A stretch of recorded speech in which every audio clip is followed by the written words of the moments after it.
Hello friends, welcome to delicious delights.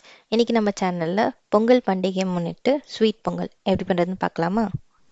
இதுக்கு தேவையான பொருட்கள்: அரிசி 1 கப், பாசிப்பருப்பு 3/4 கப், வெல்லம் 1லேருந்து 1 கப் சுவைக்கேற்ப, ட்ரை கிரேப்ஸ், நெய் 2 டேபிள் ஸ்பூன், பால் 1/2 கப், முந்திரி, ஏலக்காய் பவுடர் 1 பிஞ்ச்.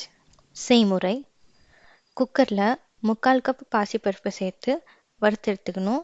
பாசிப்பருப்பு கலர் மாறக்கூடாது. லோ ஃப்ளேமில் வறுத்துக்கோங்க. பாசிப்பருப்பை கை பொறுக்கிற